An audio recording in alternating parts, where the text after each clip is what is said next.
नमस्कार साथियों, biography channel पर फिर से आप लोगों को और एक नए वीडियो में स्वागत है। आशा करते हैं कि आप लोग अपने जीवन में खुश होंगे, मस्त होंगे और मजे में भी होंगे। जैसा कि आप लोग जानते हैं, हमारे चैनल पर हम बॉलीवुड के बैकग्राउंड से जुड़ी हुई रियल किस्से कहानियों को आपके सामने लाते रहते हैं। बॉलीवुड के बैकग्राउंड में अनगिनत किस्से कहानियाँ छुपी हुई होती है जो कि हम जन तक नहीं पहुँच पाते हैं। हमारे चैनल पर हम कोशिश करते हैं उन्हीं किस्से कहानियों को आपके सामने लाने की। तो चलिए कहानियों पे चलते हैं, शुरू करते हैं और एक नए किस्से। मोहम्मद रफ़ी भी क्या इंसान थे। घर वालों ने सुनाई अमिताभ बच्चन के साथ रिकॉर्डिंग की दिल छू लेने वाली दास्तान। Mohammed Rafi birth anniversary.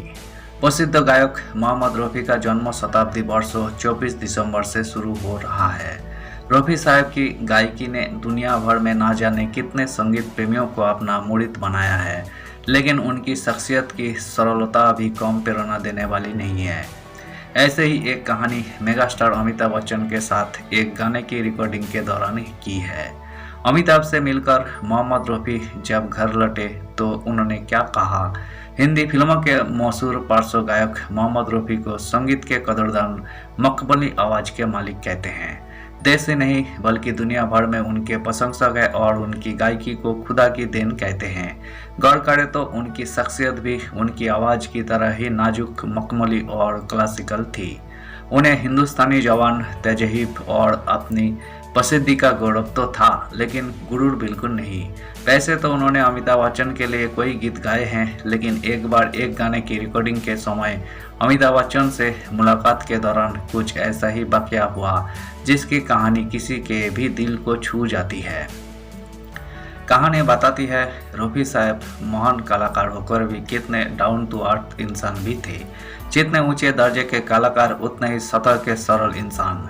वाकया 80 के दशक का है। यही सदी के सुपर सितारा अमिताभ बच्चन के जादुई करिश्मे का समय था। त्रिशूल, सुहाग, लावारिस जैसे ब्लॉकबस्टर फिल्मों के दौर में भी साल 1981 में एक मल्टीस्टार फिल्म आई, नसीब।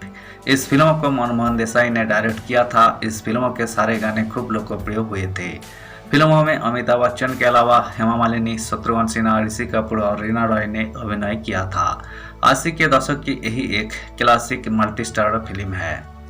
तब अमिताभ बच्चन भी गा चुके थे कई गीत। इस फिल्म का एक गीत है, चल मेरे भाई तेरे हाथ जोड़ता हूँ तेरे पाँव पड़ता हूँ। इस गीत को अमिताभ बच्चन और ऋषि कपूर पर फिल्माया गया था।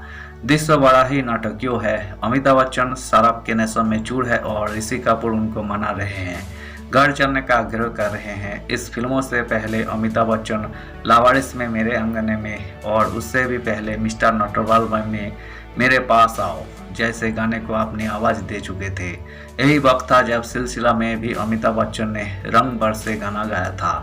अमिताभ मूलतः अभिनेता है, लेकिन उनकी गायकी उनके सुर की वजह से नहीं बल्कि विशिष्ट आवाज़ की बदौलत लोकप्रिय होती थी। आगे भी उन्होंने अपने पिता की कविता मधुशाला समेत लोक धुनों पर आधारित कई फिल्में गाने गाए हैं। अमिताभ बच्चन की लोकप्रियता की लहर और चल मेरे भाई गीत की भरपूर नाटकीयता को देखते हुए संगीतकार लक्ष्मीकांत प्यारेलाल की जोड़ी और डायरेक्टर मनमोहन देसाई ने अमिताभ बच्चन की आवाज़ में ही गाने को रिकॉर्ड करने का फैसला किया और ऋषि कपूर की आवाज़ के लिए मोहम्मद रफ़ी को बुलाया गया। दोनों कलाकार रिकॉर्डिंग स्टूडियो पहुंचे। एक सुरों के जादूगर, दूसरे अभिनय के शहंशाह। दो दिग्गज सितारों के अनोखे महामिलन का दिन था। गाना रिकॉर्ड हुआ। अमिताभ बच्चन के साथ गाकर खुश थे रफ़ी। चल मेरे भाई के रिकॉर्डिंग के बाद मोहम्मद रफ़ी अपने घर पहुंचे। उन दिनों की अपेक्षा उनके चेहरे पर कहीं ज़्यादा उत्साह था। काफ़ी खुश दिख रहे थे। परिवार के सदस्य समझ नहीं पाए रफ़ी साहब आखिर आज इतने प्रसन्न क्यों हैं। इससे पहले वो सैकड़ों गाने रिकॉर्ड कर घर आए, लेकिन आज के दिन उनके चेहरे पर कुछ अलौकिक ताजगी थी।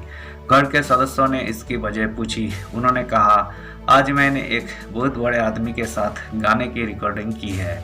घर के लोगों ने पूछा, वो कौन है। रफ़ी साहब पहले तो आसानी से बताने को तैयार नहीं थे, लेकिन कुछ समय के बाद उन्होंने घर के लोगों के सामने खुलासा कर ही दिया। कहा, अमिताभ बच्चन के साथ गाकर आए हैं। चूँकि 80 के दशक में अमिताभ बच्चन की लोकप्रियता सातवें आसमान पर थी। हर कोई उनसे मिलना चाहता था। हर तरफ उनकी चर्चा थी। संयोगवश जो भी उनको देख लेता या मिल लेता खुद को धन्य समझता। लिहाजा रफ़ी साहब के भीतर भी खुशी का ठिकाना नहीं था। उन्होंने अमिताभ बच्चन के साथ गाने की रिकॉर्डिंग के इस दिन को अपने लिए एक ऐतिहासिक अवसर समझा, जीवन की बड़ी उपलब्धि के तौर पर माना।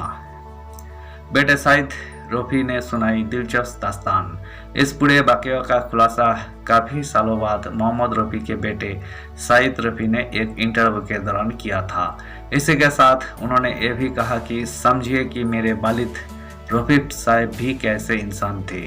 जिस गायक को पूरी दुनिया खुदा की देन कहती है, जब रफ़ी साहब फिल्मों में आए और शोहरत की बुलंदियों पर जा पहुँचे, तब अमिताभ बच्चन साहब का भी वजूद क्या रहा होगा। लेकिन आज उम्र के इस मुकाम पर अमिताभ साहब से मिलकर वो खुद को धन्य मान रहे हैं, मानो उनको खुदा ही मिल गया। अमिताभ की लंबाई और स्टारडम के आगे रफ़ी साहब अपनी ऊंचाई और प्रसिद्धि को भूल बैठे। उन्हें खुद नहीं पता कि वो कितने बड़े आदमी थे। ऐसे थे रफ़ी साहब। आज ये कहानी उनकी गायकी की तरह ही उनके व्यक्तित्व की सरलता का एक उदाहरण पेश करती है। धन्यवाद साथियों, इस वीडियो में हमने मोहम्मद रफ़ी साहब से जुड़ी हुई किस्से को आपके सामने रखने की कोशिश की है। उम्मीद है दोस्तों वीडियो आपको जरूर पसंद आई होगी। वीडियो पसंद आए तो लाइक कर दीजिएगा। चैनल पर नए आए हैं प्लीज़ एक सब्सक्राइब कर दीजिएगा। मिलते हैं नेक्स्ट वीडियो में। धन्यवाद।